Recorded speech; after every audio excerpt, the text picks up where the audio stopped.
Donald Trump just wrapped up a disastrous press conference in the Oval Office. He was again looking extremely unwell. Just take a look at his face here. Zoom in on his right hand. It's almost completely discolored. You can see it right here. Zoom in. It is really, really like almost like a bluish shade at this point.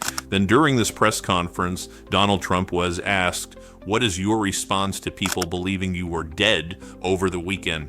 Did you see that?" To which Donald Trump said, "No, really? I didn't see that. Oh, I heard that." Here, play this clip. Peter? President Trump, something completely different, about a big viral social media trend over the weekend. How did you find out over the weekend that you were dead? You see that? No. People didn't see it for a couple days. 1.3 million user engagements as of Saturday morning about your demise. Really? I didn't see that. You know, I have heard, it's sort of crazy, but last week I did numerous news conferences, all successful. They went very well, like this is going very well. And then I didn't do any for 2 days, and they said, there must be something wrong with him. Biden wouldn't do them for months. You wouldn't see him. And nobody ever said there was ever anything wrong with him, and we know he wasn't in the greatest of shape.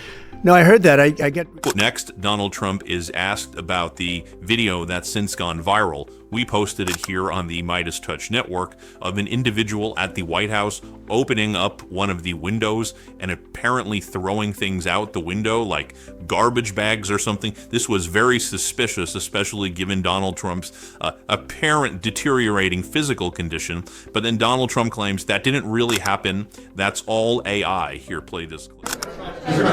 There's a video that is circulating online now of the White House where a window is open to the residence upstairs and somebody is throwing a big bag out the window. Have you seen this? No, that's probably AI generated. So Actually, you can't open the windows. You know why?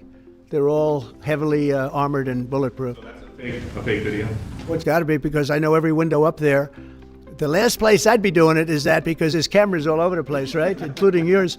No, but every window, I've never seen a window that's... In fact, my wife was complaining about it the other day. She said, love to have a little fresh air come in, but you can't. They're bulletproof. And number one, they're sealed. And number two, each window weighs about 600 pounds. You have to be pretty strong to open them up. No, that has to be... Where was the window? Let me see.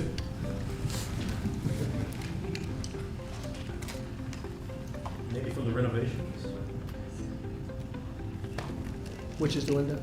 It looks like this is on the 15th Street side, I think. So right here. Yeah, those windows are sealed. Those windows are they're all sealed. You can't open them. Then Donald Trump says that when you don't like something, you should just blame AI for it. Here, play this clip. It's the kind of thing they do. And one of the problems we have with AI, it's both good and bad. If something happens really bad, just blame AI. But also they create things, you know, it works both ways. If something happens that's really bad, maybe I'll have to just blame AI. But there's truth to it, because I see so many phony things. I saw something as I was growing up, from the time I was a baby till now. I said, who did that? It was AI generated. So it's a little bit scary, to be honest with you. But those windows are all very heavily sealed. Thank you, Mr. President. Just so you can see the video for yourself, in case you're confused about what I'm talking about with the things being thrown out of the window in the White House, I'll just show you a quick 22 seconds of it, but there's a lot more things that get thrown out of this window. Here, play this clip. You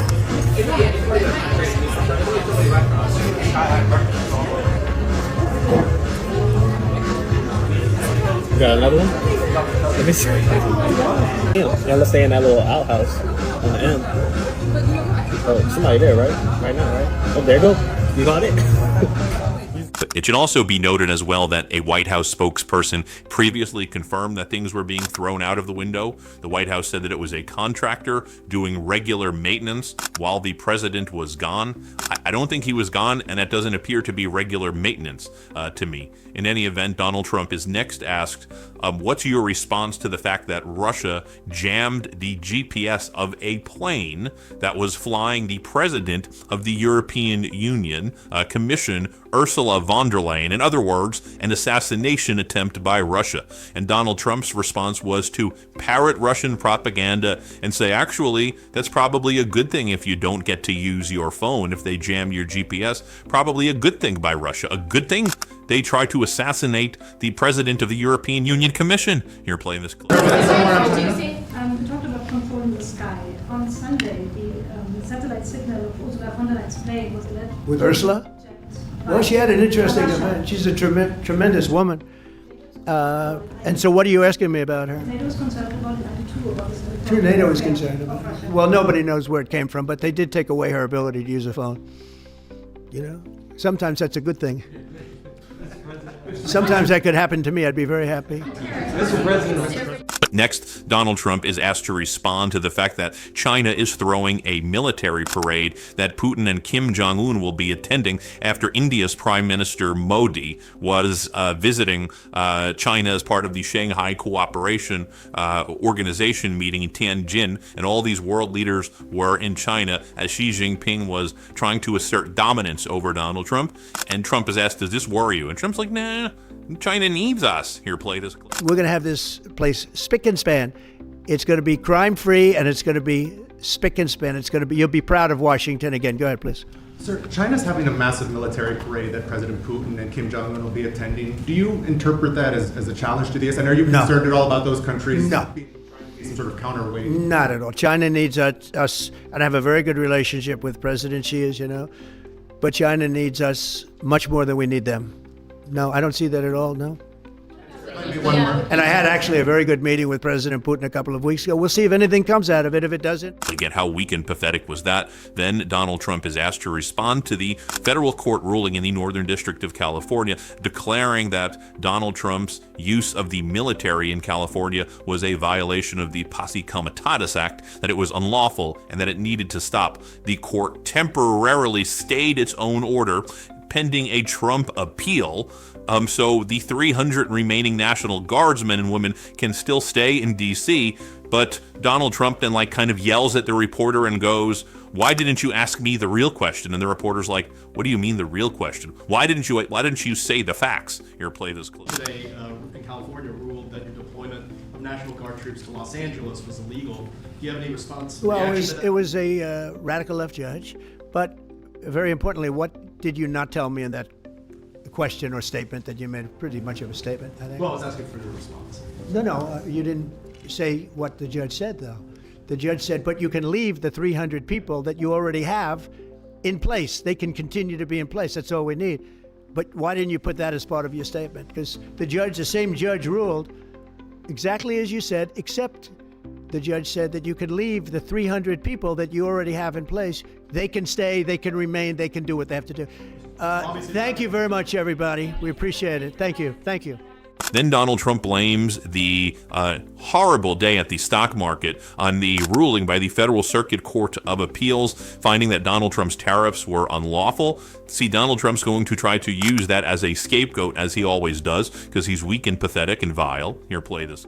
With one of the most liberal of them all voting in our favor because they're patriots. I think I give tremendous credit to that judge.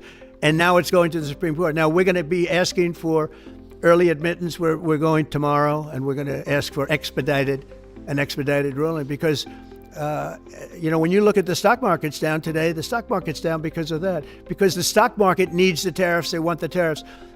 If you look at AI, all of those, all of that money that's going to be invested, trillions and trillions of dollars, the biggest thing, bigger than the internet, I suspect. It's the internet plus 3 or 4 other things combined.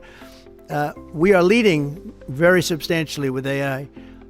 We're leading because of tariffs. We're leading because of talent, and this is where they'd like to be. But without the tariffs, we wouldn't have a chance because we wouldn't be able to protect those investments of the companies coming in. So if you took away tariffs, we could end up being a third world country. That's how. A reporter asked Donald Trump if he has spoken to Putin in the past week. Donald Trump says, yeah, I don't want to. I will say things I've learned in the next few days. Here, play this. It's a bad thing. Yes, please. Have you spoken with President Putin in the past week? Have you spoken with President Putin? Yeah, I don't want to. I have learned things that will be very interesting. I think in the next few days you'll find out. Well, that's very suspicious. So you've been speaking with Putin while he attempted to assassinate the president of the European Union Commission? What the hell? Then Donald Trump says that without the United States, everything would die. Again, is this projection right here? Here, play this. the United States was, because without the United States, everything in the world would die. It's true. It's so powerful. It's so big. And I made it really big in the first 4 years. Then it started to degenerate with what this Biden administration did. But we built it up to a level that I never thought we could be at this quickly. We're the hottest, we're the best financially. The money coming in is so big because of tariffs and other things, but because of tariffs. Tariff gets us even those other things. Plus, it gets us great negotiators. I settled 7 wars, and numerous of those wars were because... Then Donald Trump starts attacking Chicago and Los Angeles. He says Chicago is a hellhole, and he says Los Angeles would be burned down to the ground if it wasn't for me. And then he seems to conflate sending the National Guard with when he ordered the Army Corps of Engineers to empty reservoir water in Northern California onto farmland in Northern California, nowhere near the wildfires back in January, which were 100% contained at the time. Donald Trump just stole the water from the farmers, basically, so he could drain it into farmland after the fires were contained, and he seems to confuse in his mind Army Corps of Engineers and the army he sent in order to militarize and try to subjugate the people of Los Angeles. Here, play this. They don't even come close to this. Chicago is a hellhole right now. Baltimore is a hellhole right now. Parts of Los Angeles are terrible. If we didn't put out the fires, and I mean the other fires, the bullet fires, they didn't do a good job with it. They should have had the water coming down, like I said. You know, we had to release the water. We had to go in and release the water to LA.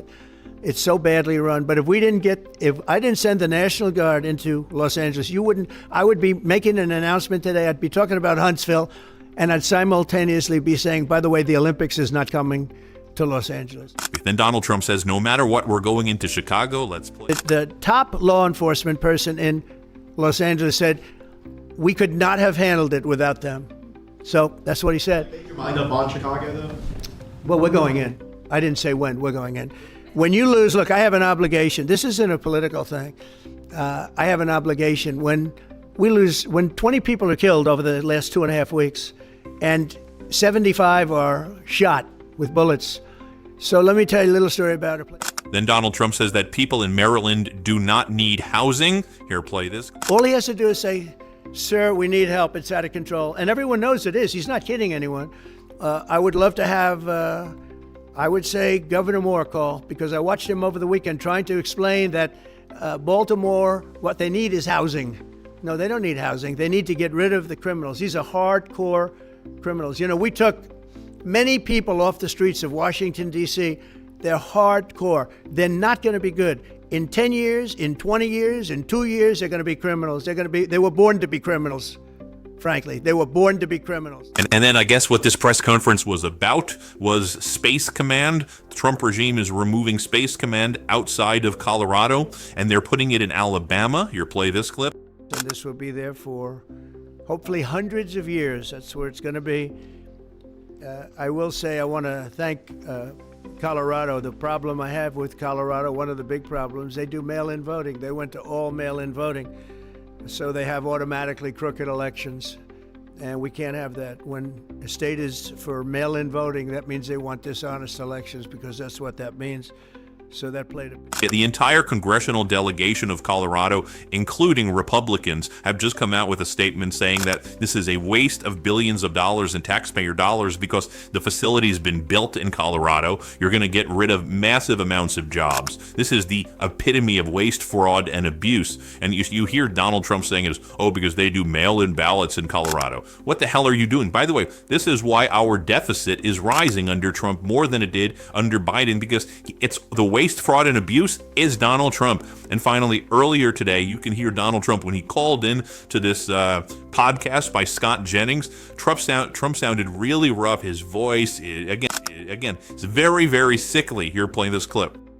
I'm very disappointed in him. He and I always had a great relationship. I'm very disappointed.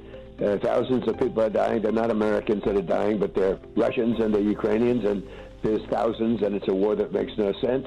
And it would have never started if I were president, and that's what bothers me even more, because the election was totally rigged, and it's a shame.